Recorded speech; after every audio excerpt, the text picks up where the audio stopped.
Menteri Kehutanan mencabut 22 perizinan berusaha pemanfaatan hutan atau PBPH di sejumlah wilayah, termasuk di Sumatera. Sementara Satuan Tugas Penertiban Kawasan Hutan atau Satgas PKH tengah memproses satu perusahaan PT TBS terkait pembalakan liar yang menyebabkan banjir Sumatera. Apakah langkah ini sudah cukup untuk mencegah bencana serupa tidak terjadi lagi? Kami akan bahas bersama dengan mantan Kabareskrim Polri Komjen Purnawirawan Ito Sumardi dan juru kampanye Hutan Greenpeace Indonesia Anggi Putra Prayoga. Selamat petang semua. Selamat petang, Mbak Selamat Gina. petang. Mas Anggi, kita berangkat dulu dari pernyataan terbaru dari Presiden Prabowo. Dia bilang kalau Menhub jangan takut, kalau perlu bantuan untuk menindak perusahaan di Sumatera dan Aceh, minta saja backup ke Polri, TNI, Kementerian dan juga lembaga. Anda yakin nggak pernyataan Prabowo ini bisa menjamin kalau kasus penindakan perusahaan atau korporasi di Sumatera dan Aceh akan bisa selesai?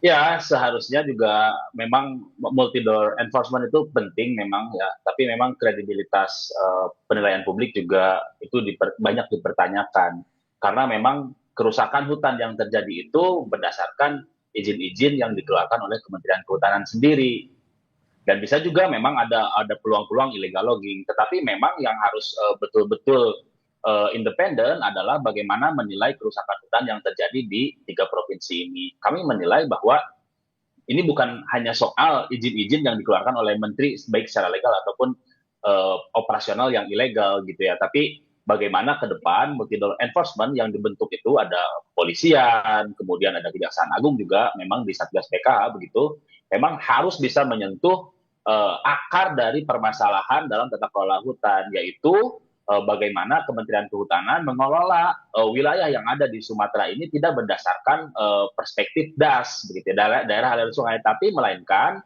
berdasarkan peta kawasan hutan yang ditunjuk atau dikukuhkan oleh Kementerian Kehutanan itu sendiri. Nah, ini yang menyebabkan sebetulnya ada bias dalam pengelolaan hutan yang kemudian menyebabkan eksploitasi hutan berlebih-lebihan gitu. Bias ini Saya bisa pikir jadi bahan evaluasi lagi atau bahan investigasi lagi? ya, ya betul.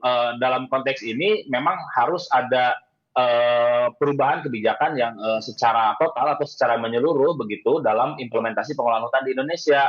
Kalau memang ini adalah bagian dari respon begitu ya, kemudian dibentuk Satgas PKH, kemudian menanggulangi bencana, itu tidak cukup karena bisa terjadi di regional-regional lain seperti di Kalimantan, di Ya. Sumatera, di Papua maksud saya, dan di Sulawesi begitu. Jadi saya pikir kalau memang mau memberantas kejahatan kehutanan itu memang harus berubah regulasi kehutanan ini secara total. Oke.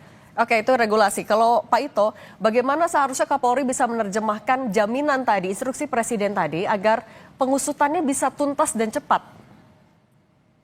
Ya, ini kan sekarang sudah dibentuk Satgas PKH ya, Mbak. Berarti di sini pelaksanaannya adalah mencangkup aparat penegak hukum yang sifatnya adalah lintas instansi ya, baik kejaksaan maupun pengadilan ya, Mahkamah Agung. Nah, ini kita juga harus melihat bahwa di sini juga untuk pelaksanaan ini saya pengalaman 20 tahun yang lalu saya adalah Kapolda Riau, Pak ya. Ini sama kasusnya dulu, hanya dulu tidak semasif sekarang. Nah, sekarang kan kalau kita lihat apa yang terjadi, saya lihat bahwa yang dilakukan oleh teman-teman Bareskrim itu kan melakukan penelusuran ya dari hilir ke hulu. Nah, hulunya ini kan adalah ada yang namanya perusahaan memiliki izin, tapi ada juga dari pembalak liar. Nah, perusahaan pengalaman saya yang mendapatkan izin juga harus kita lihat. Kita lihat peta dari peta udara. Biasanya diizinkan misalnya 100 hektar, kemudian yang dikembangkan sampai 300 hektar. Yang penting mereka merasa sudah punya izin. Ini harus dilihat ya. Kita tidak bisa melihat dari bawah ya Mbak Cindy ya. Kita harus melihat dari peta sekarang kan sudah ada drone, udah ada peralatan lain yang bisa kita lihat ya. Kemudian juga kan perizinan itu kalau nggak salah itu kan kalau memang lebih dari cakupan hutan yang tinggal 30% itu tidak boleh keluar izin lagi. Kita lihat sekarang kan kenyataannya bagaimana. Kalau itu misalnya terjadi, maka tentunya yang akan dimintakan pertanggung jawab adalah kementerian yang memberikan izin. Nah, tentunya ini ada dua pihak ya. Dari para pelaku perusahaan itu juga dari para pemberi izin. Berarti Jadi Satgas pemberi izin PKH kan juga juga harus tidak. bergerak ke kementerian tersebut maksudnya Pak Ito?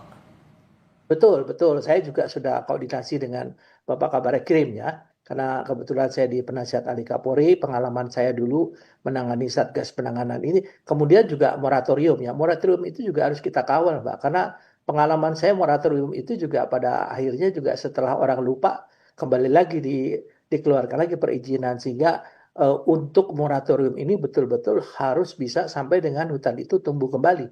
Karena kalau tidak, tentunya alih fungsi hutan ini yang paling sering ya Mbak ya dilakukan untuk kepentingan tanaman sawit ataupun pertambangan ya. Jadi saya kira ini juga memang harus dikawal. Ini kan ada teman-teman dari Greenpeace ya, ada teman-teman dari Cikalahari kalau yang namanya di Riau, ada teman-teman dari para pemerhati ya kerusakan lingkungan. Jadi kalau perizinan itu Mbak memang harus mematuhi atau harus sesuai dengan hasil analisa dampak lingkungan yang dilakukan oleh Kementerian KLH. Kalau itu keluar, tentunya harus kita lihat kenapa keluar. Apakah ada indikasi terjadi korupsi dan lain sebagainya. Nah, ini berkembang terus Mbak ya. Jadi kita tidak bisa hanya kepada para pembalak. Saya alami juga, pengalaman saya adalah nanti pelaku-pelakunya yang di lapangan itu adalah masyarakat sekitar yang sampai ratusan orang Mbak ya. Kalau kita melakukan penahanan kepada mereka, bagaimana kehidupan keluarga mereka. Jadi Kementerian Sosial juga harus terlibat di dalam Satgas PHK, menurut saya demikian Mbak. Oke, nah kalau Mas Anggi, gimana caranya agar investigasi ini tidak berhenti hanya nanti ya petugas lapangan saja, tapi juga bahkan ke kementerian yang diduga melakukan pelanggaran ketika menerbitkan izin itu? Iya, beberapa kurang lebih setahun yang lalu sebetulnya sudah ada 2 tersangka di Kementerian Kehutanan terkait pelepasan kawasan hutan untuk perkebunan kelapa sawit. Saya pikir juga itu bagian dari tugas PKH yang harus diteruskan. Nah, kalau itu saja sudah menggantung dalam tahun-tahun terakhir ini, kemudian diberi tugas dengan untuk melakukan investigasi besar di Sumatera, begitu ya. Jadi ini satu pertanyaan besar, mampu atau tidak jika memang masih punya hutang untuk menegakkan hukum di sektor kehutanan, begitu. Saya pikir ini juga menyangkut kredibilitas di Satgas PKH dan juga di Kementerian Kehutanan yang memang mengeluarkan izin-izin seperti untuk HPH, untuk HPI, begitu ya, yang memang secara operasional itu merusak hutan. Jadi saya pikir ini sangat erat kaitannya bagaimana independensi dalam melakukan penegakan hukum. Tapi poin yang lebih penting lagi, saya pikir jika kita melihat kejadian bencana yang ada di Sumatera, seharusnya bukan lagi moratorium, tapi penghentian secara total, secara permanen izin-izin baru dari sektor Kementerian Kehutanan, gitu ya. Ini sangat penting. Moratorium itu sangat banyak catatannya dari masyarakat sipil terkait ada permainan di sana, begitu ya. Jadi saya pikir yang paling terbaik adalah penghentian izin secara total dan permanen dari Kementerian Kehutanan untuk perusahaan-perusahaan seperti HPH dan HTI yang merusak hutan di Indonesia. Oke, soal independensi tadi, Pak Ito, bagaimana Anda bisa menjamin juga Polri punya independensi itu dan bagaimana sebenarnya koordinasi dengan Satgas PKH agar tidak saling tumpang tindih tugasnya, tapi ya goals-nya tetap tercapai? Ya, kalau sudah dalam bentuk satuan tugas, Mbak, berarti ini adalah satuan tugas adalah istilahnya tugas yang kolaboratif ya. Masing-masing mengawasi dan itu seperti mekanismenya itu tidak hanya terbatas kepada Polri. Polri pun juga dulu saya kerjasama dengan dulu di Kementerian Kehutanan itu mereka punya namanya Satgas Unit Reaksi Cepat ya, tim reaksi cepatnya dari Polisi Kehutanan ya, saya masih ingat betul. Kita sama-sama kemudian mengawal yang dikatakan oleh Mas Anggi tadi. Yang paling penting adalah penghentian dulu Mbak, tidak ada lagi izin yang dikeluarkan saat ini. Yang kedua tadi yang disampaikan Pak Menteri Kehutanan, pencabutan dari perusahaan-perusahaan yang memang kalau dilihat daripada ini indikasinya adalah menyebabkan bencana alam tersebut. Kalau ini tidak dilakukan tahap awal, saya kira sulit. Nah baru penegakan hukumnya. Jadi secara simultan pencabutan, kemudian juga penghentian dan juga penegakan hukum dilakukan bersama-sama. Oke, pencabutan kemudian juga baru diusut biar clear semuanya ya Pak Ito. Terima kasih Komjen Pol Purnawirawan Ito Sumardi, mantan Kabaris Krim Polri, dan Mas Anggi Putra Prayoga, juru kampanye Hutan Greenpeace. Terima kasih sudah berbagi bersama kami. Baik, terima kasih.